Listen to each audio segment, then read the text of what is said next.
ese sermón en detalles, la palabra de Dios, tratando de aprenderle al maestro todo que le enseñó en ese sermón que es tan hermoso y tan lleno de información y de sabiduría de Dios para nuestra vida, ¿no? Empezamos hablando sobre las bienaventuranzas. Nosotros sabemos que un cristiano, él es el humilde de corazón, es pobre de corazón, tiene hambre y sed de justicia. Un cristiano es un pacificador. Y ahí habla muchas de las características de un cristiano.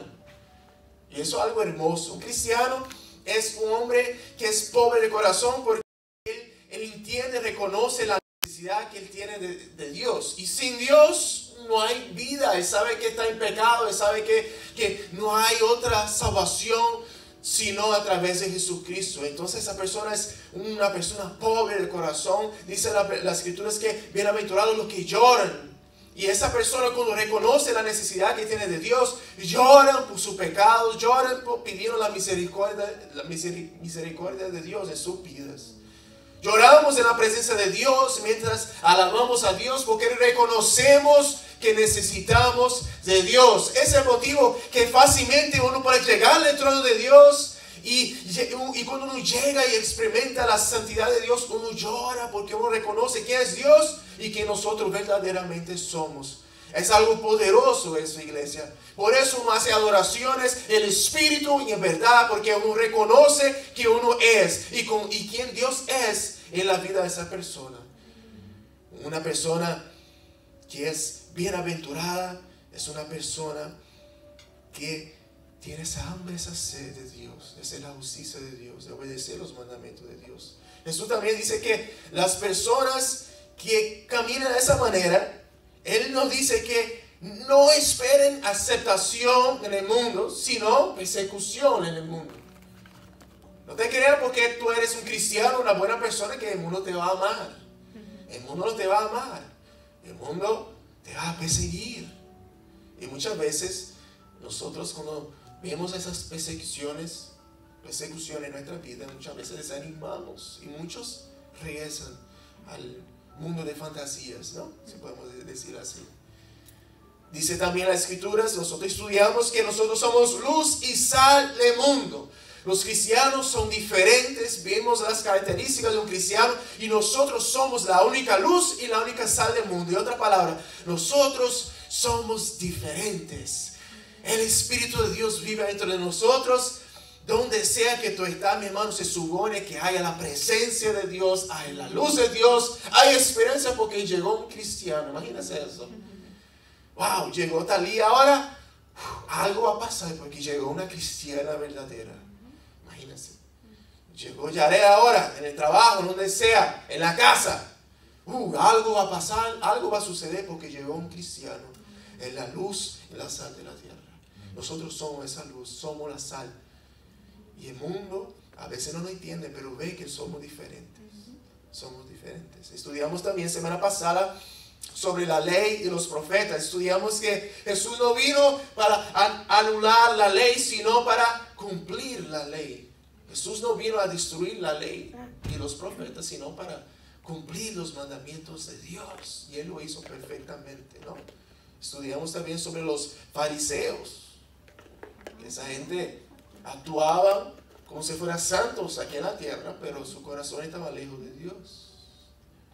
Y aprendimos también, por último, que el Señor dice que nuestra justicia tiene que ser mejor que la justicia de esos fariseos. Tiene que ser una justicia perfecta en nuestros corazones. No el lado exterior de nuestra vida, pero el corazón, que eso es lo que Dios está buscando. Amén. Entonces abrimos esas Biblias en el libro de Mateo 5, versículo 21. Vamos a estar hablando en esta noche sobre el homicidio. Amén. El homicidio. Dice así: ustedes han oído que se dijo a sus antepasados: no mates, y todo el que mate quedará sujeto al juicio de tribunal.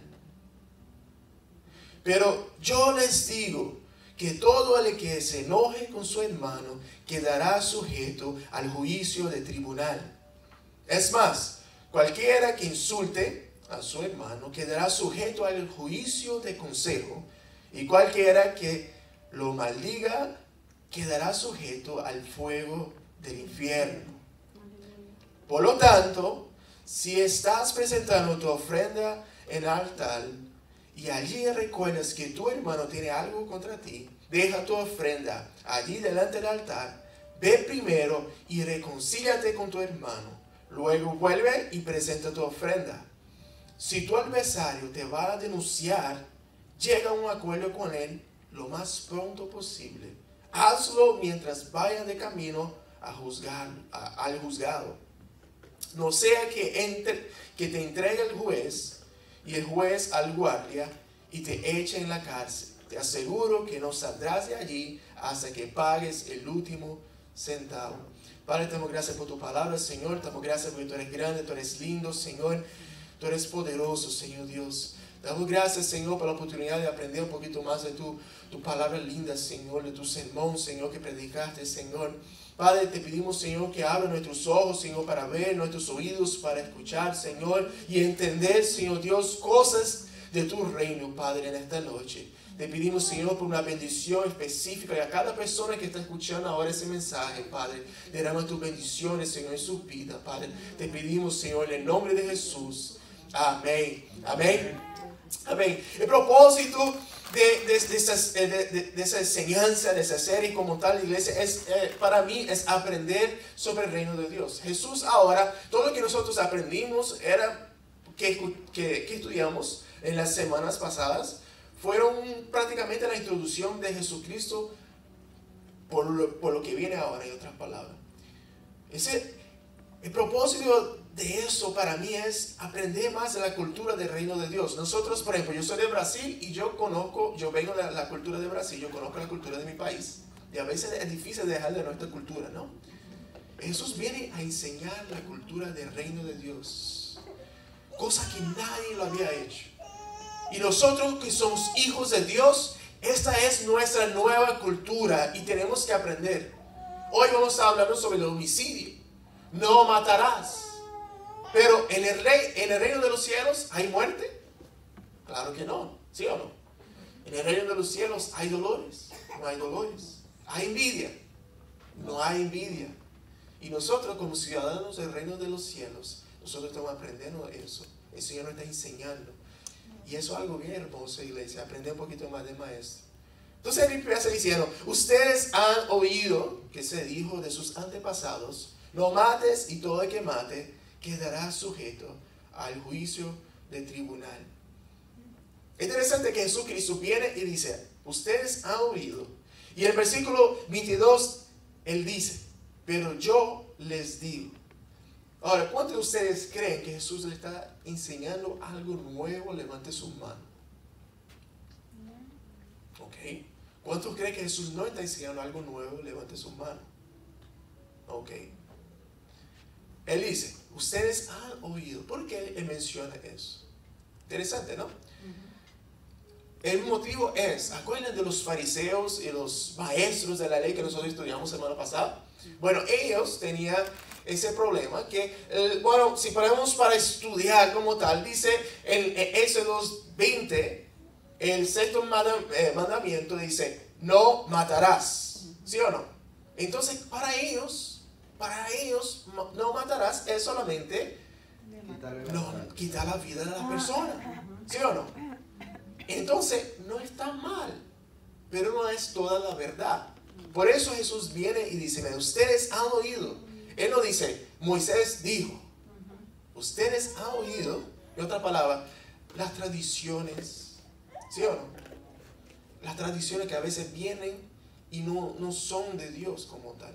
Ustedes han oído que se dijo a sus antepasados, no mates, y todo el que mate quedará sujeto al juicio del tribunal. Es cierto, pero no es toda la verdad. Antes, de acuerdo con la ley, si tú matabas a una persona, bueno, tú tienes que ir para ese juicio, ¿no? Y había las leyes, como hoy, si tú matas a alguien, tú vas para la corte y todo eso. Y si hay pruebas, hay consecuencias, ¿sí o no? Pero en esa época, si tú matabas a alguien, de acuerdo con la ley, tú ibas para el juicio y después tenías que morir. Hay que pagar ojo por ojo, porque así es la ley. Entonces, Para los fariseos, ellos solamente creían y decían que matar era solamente quitar la vida de una persona. Entonces, por eso Jesús viene y dice eso. Entonces Jesús, en verdad, en otras palabras, Él no está diciendo, mira, no estoy enseñando nada nuevo como nosotros aprendimos semana pasada. Yo solamente vengo a enseñar el mandamiento de la manera correcta. ¿Cuál es la manera correcta? Él no va a enseñar ahora mismo. No es algo nuevo que Jesús viene a traer a nosotros. Él viene a explicar la manera correcta de la ley de Dios. Él viene a traer el significado correcto, la interpretación correcta que ellos, los fariseos y los saduceos y los maestros de la ley, esa gente que se creía lo más santo de la época, no sabían. Ellos se preocupaban mucho en obedecer los mandamientos de la manera de ellos que se ven físicamente. Como el adulterio que vamos a estar hablando la semana que viene. Ay, yo no cometo adulterio. Yo siempre fui fiel a mi esposa. Pero ¿y su corazón? ¿Y sus pensamientos? ¿Eran fieles? ¿Son fieles a tu esposa todo el tiempo? ¿Nunca cometiste un adulterio? ¿Entienden cómo funciona eso? Entonces Jesús no viene a enseñar algo nuevo. Él viene a enseñar la ley correctamente, la ley de Dios. La ley de Dios. Interesante porque yo en la iglesia católica por muchos años ellos predicaban, no sé si ustedes escucharon sobre eso, que ellos predicaban antes en latín. Uno iba para la misa, ¿no? Sentaba y el pastor, el padre, empezaba a leer la Biblia en latín.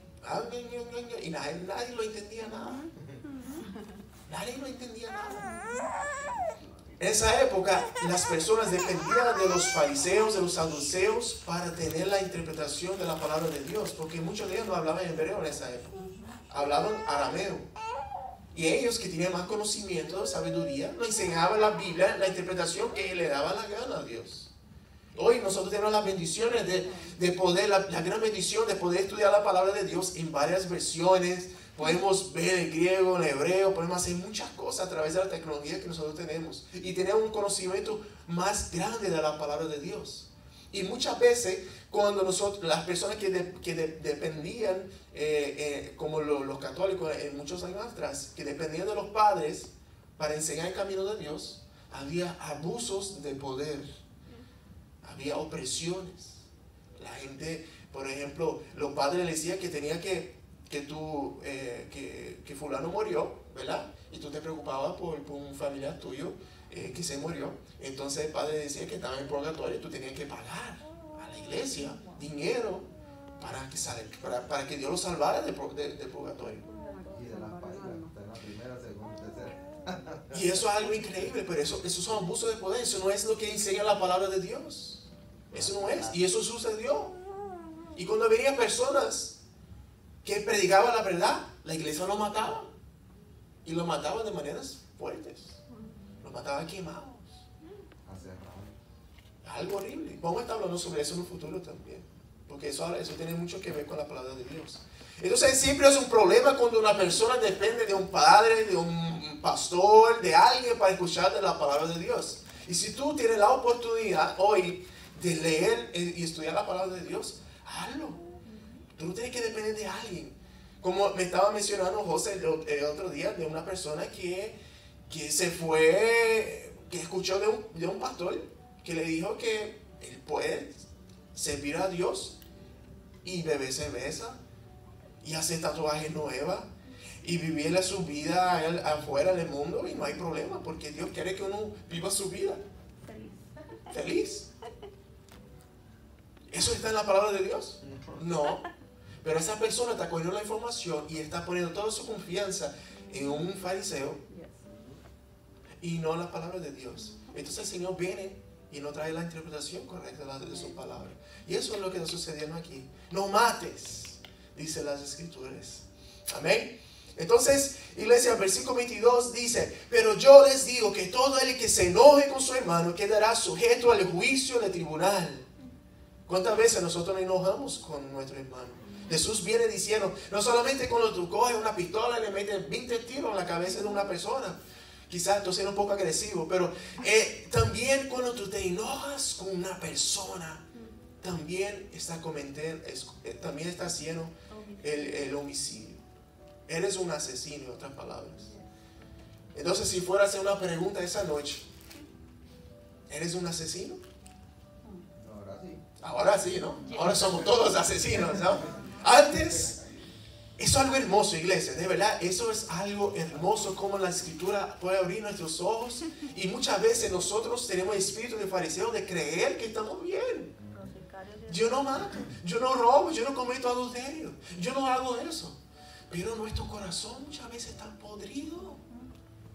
Y a veces venimos con orgullo y creemos que estamos bien, pero por dentro, ¿cómo estamos? Eso es algo hermoso que Jesús Cristo vino, hizo una revolución explicando la palabra de Dios. Eso es lo que él hizo. Con razón la gente lo quería matar a él. Los fariseos, los religiosos. Porque él está enseñando, tenemos una fiesta ahí, ¿verdad? Con los niños, ¿no? Party. Qué chévere. Pero yo les digo, esa es la manera correcta de entender el sexto mandamiento. El que se enoje con su hermano ya está sujeto al juicio del tribunal. Es más, y él sigue, y a rayo, es más, cualquiera que insulte, y otras palabras, esa palabra insulte, yo puedo traducir eso como decir a una persona, tú eres nada. Tú eres nada. ¿Quién tú eres? Como le dice un amigo mío, Rafael, ¿quién tú eres? Un compañero de trabajo. Tú eres solamente un pobre pintorcito, Rafael. ¿Quién tú eres? Y lo hace como un chiste, ¿no? Es un relajo de trabajo. ¿Quién tú eres? No eres nada. ¿Fulano? Eso no es nada. Cualquiera que insulte a su hermano quedará sujeto al juicio de consejo. Y cualquiera que lo maldiga, en otra palabra, estúpido, esa sería la palabra, la traducción, yo lo busqué, quedará sujeto al fuego del infierno. Imagínense, ¿cuántas veces le llamaste a alguien de estúpido en su vida? Bueno, quizás no es el lenguaje tuyo. En Estados Unidos se usa más, ¿verdad? En español un poquito más fuerte. Solamente una palabra sí es lo mismo que coger una pistola y matar a una persona. El mismo pecado, dicen las escrituras. Así es el estándar de Dios.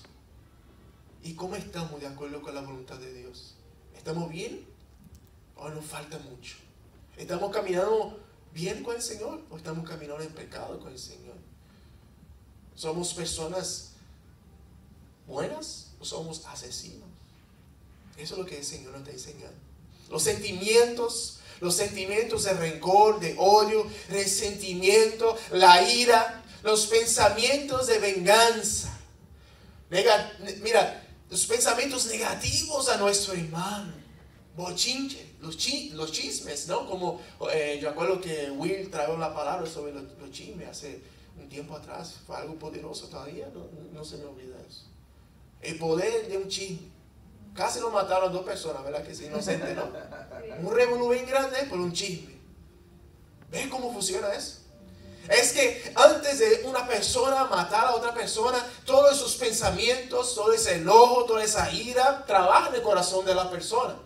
Estaba hablando con José también, ¿verdad? El jueves, no, ayer fue, el martes fue, perdón, que hablando sobre para comprar una pistola, uno tiene que esperar 3 días para comprar una pistola aquí en Estados Unidos, por si acaso alguien tiene un coraje contra alguien, un enojo con una persona y no compra la pistola y ya rapidito le pega 3 tiros y ya se acaba de resolver el problema. Y eso no funciona así. La ley de Estados Unidos tiene que esperar 3 días para, por si acaso la persona si estaba enojada, para que le dé tiempo de calmar.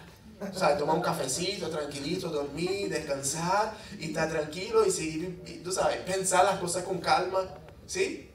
Y a veces, cuando tenemos esa ira, es cuando la gente mata, cuando la gente hace esos asesinatos horribles, ¿no? Muchas veces vemos personas que a veces dicen que yo no sé qué me pasó, yo me cegué. Pero de tanto odio que a veces uno se ciega, iglesia. Y todo eso empieza en el corazón. No es solamente la actitud de hacer eso, pero también los pensamientos. Entonces mi pregunta es, ¿tienes sentimiento contra una persona? ¿Tienes rencor en sus vidas? Porque es lo mismo que matar a una persona. Y la vida, y Satanás sabe de todo eso. Sabes que cuando tú caminas de esa manera, ¿qué sucede? Tú eres un asesino y tú estás lejos de Dios. Dice la Escritura que ningún asesino, exactamente, ningún asesino entrará en los reinos de los cielos. Entonces Satanás sabe eso y siempre va a buscar sus agentes allá afuera, quien puede, para tratar de hacer en nosotros tener ese resentimiento en nuestra vida, rencor en nuestra vida, odio en nuestra vida, todos esos pensamientos malos que nos lleva a matar y nos lleva a veces a hacer chisme contra nuestro hermano, todos esos pensamientos de venganza que vienen trabajando en nuestra vida. Dice la Escritura que podemos, mira, si se enojan, no pequen, no permita que el enojo les dure hasta la puesta del sol, ni den lugar al diablo, iglesia. O sea, es algo normal una persona enojarse, ¿no? Tener esa ira por algo. Jesús tuvo una ira, ¿verdad? Se molestó cuando fue para el templo y vio que personas estaban comprando el lugar de alabar a Dios, el lugar santo de Dios. La gente lo usaba como de negocios. Ven acá, mi hermano, vamos a hacer un negocio porque tú y yo somos hermanos en Cristo. Ven acá que vamos a bregar y vamos a ganar mucha plata. Mira lo que tengo aquí. Y la gente iba a hacer negocio en el lugar santo, el lugar de alabanza a Dios. Es importante venir aquí, iglesia, a alabar a Dios en espíritu, en verdad. Y poner todos esos pensamientos allá afuera. Por eso a mí no me gusta vender cosas en la iglesia. Ustedes nunca me ven vendiendo cosas en la iglesia. Ay, para ofrenda. A mí no me importa. Hay ofrendas, si quieren, desde el corazón a Dios. Tenemos proyectos para hacer, pero den a Dios como una ofrenda a Él. No vamos a estar usando eso como negocio para ganar dinero. Entonces Jesús empezó a romper todo, empezó a hacer un revolú bien grande en el templo porque se molestó. Pero Él nunca pecó. Él tenía esa ira contra el pecado, no contra la persona, ¿entiendes? Es diferente. Así podemos discernir si es algo de Dios o sea un sentimiento de Dios o no es de Dios. Cuando ve a alguien que está en el pecado en el mundo, a veces a mí me molesta. Porque fulano, tú sabes mejor por qué está haciendo eso. Tú sabes, brother, por qué está haciendo eso. Por qué camina en pecado. Y ver esa molestia que viene, o esa ira a veces de regañar a la gente, pero el amor, porque uno se preocupa por la persona y odia el pecado. Eso es de Dios. Y a veces es pecado uno no tener esa ira. Ser muy pasivo también es pecado, iglesia. Jesús no era tan pasivo así como muchas veces la gente se cree. Tenemos que ser hombres de Dios, mujeres de Dios, y entender que está mal, el pecado es malo, y tenemos que tener ese odio al pecado. Tenemos que odiar las cosas que Dios odia y amar las cosas que Dios ama. Y para eso a veces tenemos que tener esa ira, enojarnos con el pecado, con la situación que va en contra de la voluntad de Dios. Cuando nuestros hijos hacen algo mal, como yo ahorita estaba regañando a mi hijo porque por miedo estaba mintiendo. Y tuvo que regañar. Me molesta la ira, me viene ese enojo, esa ira, porque me estaba mintiendo a mí. Y tuvo que explicar a él las consecuencias de las personas que mienten. Educarlo. Es chiquito, pero estoy educando. De acuerdo con la palabra de Dios. Me molesta. Se supone que le molesta a uno eso también. La palabra. Esa palabra, cuando a veces nosotros no prestamos atención, muchas veces cuando llamamos a alguien de imbécil, a veces es una palabra que los latinos usan mucho, ¿no? Imbécil, ¿por qué hiciste eso? Y eso es lo mismo que Jesús está diciendo. Cuidado, lo está matando el pobre fulano, ¿no? Otra palabra, estúpido, necio. O si no, si a veces quizás está manejando en la calle y viene alguien y te mete en el medio, a frente de ustedes y de momento te sale una palabra fuerte. O si no, te sale una palabra menos fuerte, lo llama animal. Animal. ¿No pasa a todos o no? ¿Sí o no? Somos asesinos. Totalmente. Somos asesinos, iglesia. Pero quizás tú no sabías de eso antes. No tenías esa revelación de Dios, de los detalles de lo que Dios ve. Y caminabas así. Y nunca ni pediste perdón a Dios. Y después quieres experimentar las bendiciones de Dios en su vida. Y caminamos como asesinos delante de Dios. No confesamos ciertos pecados. Siempre que tú quieres disminuir una persona porque te enojó, porque te sientes molesto, por venganza, no importa las palabras, por más buenas que sean las palabras, ay, porque tú siempre, pero la actitud de tus palabras para disminuir la persona por la venganza que tú quieres, que tú tienes en tu corazón, eso es matar. Eso es matar, dice Jesucristo. Ese es la verdadera interpretación de la palabra de Dios. ¿Cuántas veces nosotros no hacemos eso? A veces en los matrimonios vemos mucho eso. Los matrimonios vemos la gente a veces viene con ciertas palabritas, ¿sí o no? Y esas palabritas duelen, a veces ofenden a uno. Y eso lo está haciendo, lo está matando. Y eso no es la voluntad de Dios. No podemos estar manipulando, no podemos tener ningún tipo de manipulación verbal de nuestra boca. A veces yo sé, porque yo estoy casado hace 10 años. Vamos a cumplir 11 años en pocos meses. Y a veces vienen manipulaciones de palabras verbales, no para, tú sabes, no querer usar una palabra fuerte para ofender a la persona, pero una manipulación. Y eso es lo mismo, porque tú haces sentir a la otra persona, a tu pareja, inferior. Y hay personas que son más sensibles que otras. ¿Y cómo esa persona se siente? Ya párate para imaginar cómo esa persona se siente. No, ¿verdad? Porque tú lo dijiste, te salió de corazón. Ay, al menos yo puedo decir lo que yo tenía en mi corazón. Basura. Good job, lo mataste. Lo asesinaste. Congratulations. Eres un asesino. Y los asesinos no entrarán al reino de los cielos. Los cristianos tienen una conducta diferente, hermanos. Los cristianos son diferentes. ¿Por qué no podemos hacer eso? ¿Por qué no podemos matar? ¿Por qué no podemos maltratar a una persona? Porque esa persona es hecha a la imagen y semejanza de Dios. Y cuando tú estás ofendiendo a esa persona, tú estás diciendo, tú estás ofendiendo directamente a Dios. Algo que se parece a Dios. Por eso Dios dice que es un asesinato. Por eso Dios se ofende con ese pecado. Y es un pecado de muerte. Es un pecado que muchas veces cometemos y no nos damos cuenta. Y tenemos que estar pendientes de esas cosas. Tenemos que crecer espiritualmente. Y eso es crecer espiritualmente. En el conocimiento de la palabra de Dios, pero también aplicando la palabra de Dios en nuestra vida. Yo sé que muchos de ustedes han pasado por muchas situaciones en su vida, iglesia. Yo sé que quizás muchos de ustedes están pasando situaciones difíciles en su vida. Pero cuidado. Cuidado, porque en la lengua hay poder de vida y muerte. Y dice la Escritura que los que le gustan comen de su fruto.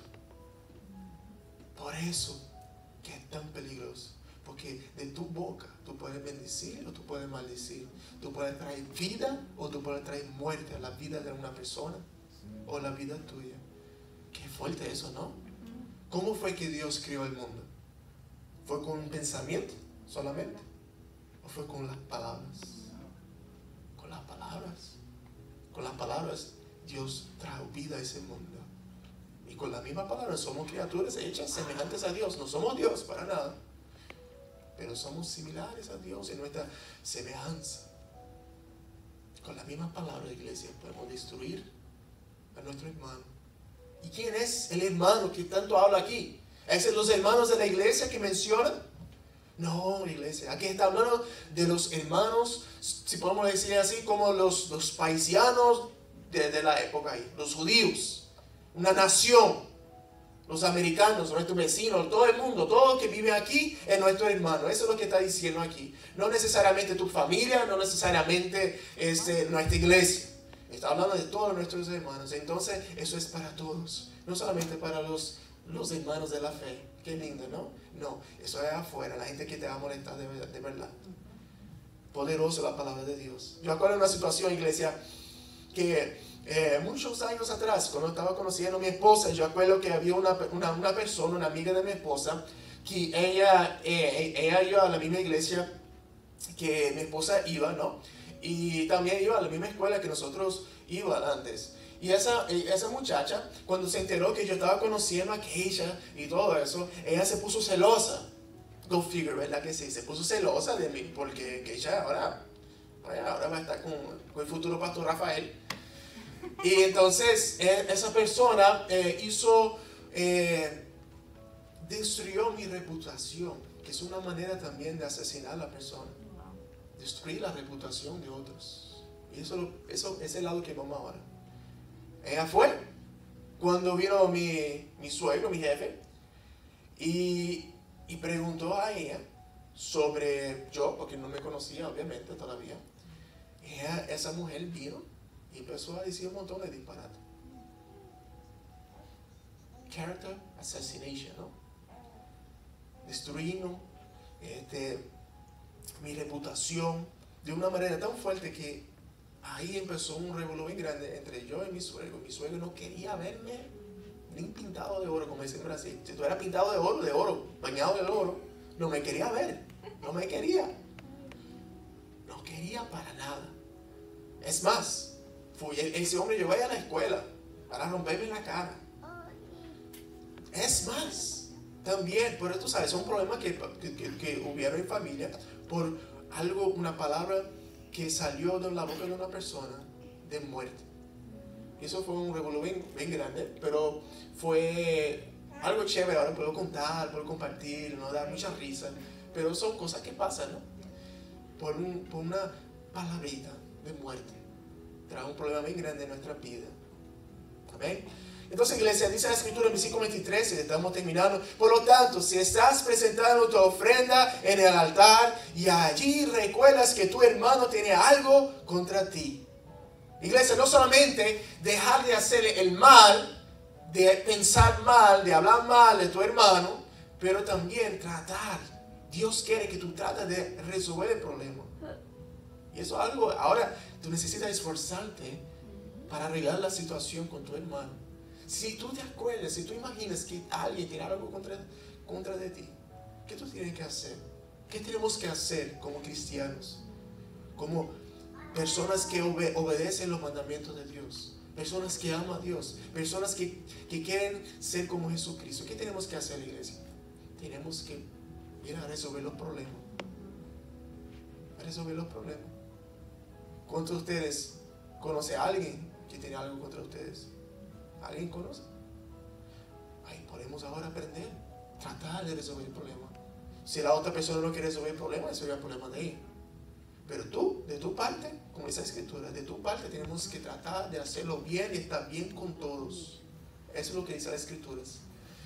Deja tu ofrenda allí. Mira, no vete a la ofrenda del Señor, porque tú eres un asesino y tú tienes que bregar con tu situación primero. ¿Ok? Deja tu ofrenda ahí en el altar, ve primero y reconcíliate con tu hermano. Luego vuelve y presenta tu ofrenda a Dios. Iglesia, siempre que tenemos un problemita, quizá una discusión de matrimonios antes de venir a la iglesia y queremos adorar a Dios y tenemos un problemita, un chisme, un revolú con nuestra pareja. Iglesia, la escritura dice, mira, deja tu ofrenda y arregla el problema con tu pareja, con tu familia, con tu amigo, con quien sea. ¿Quieres buscar de Dios en espíritu y en verdad? Primero arregla tu problema con tu hermano. Después ven y busca de la presencia de Dios. Eso es lo que Dios quiere. Que tú arreglas tus problemas con tu hermano. Que tú seas ejemplo de vida. Que tú seas usado por Dios para enseñar a los demás. Que tu corazón esté limpio delante de Dios. Que tú no estés caminando como un asesino, pero que sea limpio por la sangre de Jesucristo. Eso es lo que Dios quiere. Eso es lo que Dios está buscando. Eso es lo que Dios está buscando. Y después viene Jesús y viene con una mini parábola para ayudar a nosotros a entender. Mira, si tu adversario te va a denunciar. En otras palabras, si la persona que tú tienes problema te va a denunciar al juez, tú tienes que arreglar ese problema. El tiempo se va acabando, mira. Tú tienes que arreglar ese problema antes que llegue el juez. Si no, sale más caro.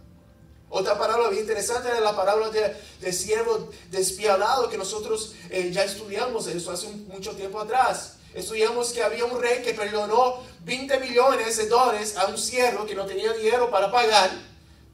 Se supone que ese siervo fuera preso Ese siervo dijo, tenga compasión de mí, perdóname, yo no tengo $20 millones, yo no sé de dónde sacar, yo solamente tengo 100 pesitos en la cartera. El siervo, entonces ese rey le dijo, ok, está bien, yo te lo perdono, está bien, olvídate, yo no perdí mi tiempo contigo. Entonces el mismo siervo que le fue perdonado $20 millones, viene otro que le deben 17 pesitos. Y él lo viene, lo coge por el cuello y le dice, dame lo que tú me debes. Y el tipo le dice, yo no tengo dinero, lo que tengo un pesito. Perdóname, tenga misericordia de mí. Y ese siervo dice, no, te voy a echar preso hasta que me pagues todo lo que tú debes. Entonces Jesús viene con la misma parábola, enseñando la misma parábola, y dice, ¿no debías tú también haberte compadecido de tu compañero así como me compadecí de ti? Y enojado su señor lo entregó a los carceleros, la misma palabra, lo mismo, ¿sabe? Va por la misma historia, a los carceleros para que lo torturaran hasta que pagara todo lo que debía. Así también mi Padre Celestial los tratará a ustedes, a menos que cada uno perdone de corazón a su hermano. El deseo de Dios es que tú perdones a su hermano, si no, muchas veces la iglesia, los hermanos de la iglesia sufren de enfermedades, de ciertas cosas que suceden en su vida, porque no ha perdonado. Y vienen consecuencias, vienen maldiciones, vienen problemas, vienen enfermedades. Yo acuerdo una situación específica, una persona que fue sana mientras nosotros ministrábamos en su vida. Por eso mismo, el Espíritu Santo me enseñó y dijo, mira, tú tienes que perdonar a ti mismo.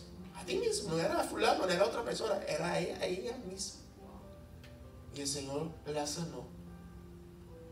¿Sabía que hasta no podemos caminar, no podemos tener rencor, no podemos tener problemas hasta con nosotros mismos? Tenemos que perdonar a nosotros mismos por los errores del pasado. Yo sé que a veces cometemos errores horribles, pero tenemos que perdonar, porque Cristo nos perdonó de algo más grande,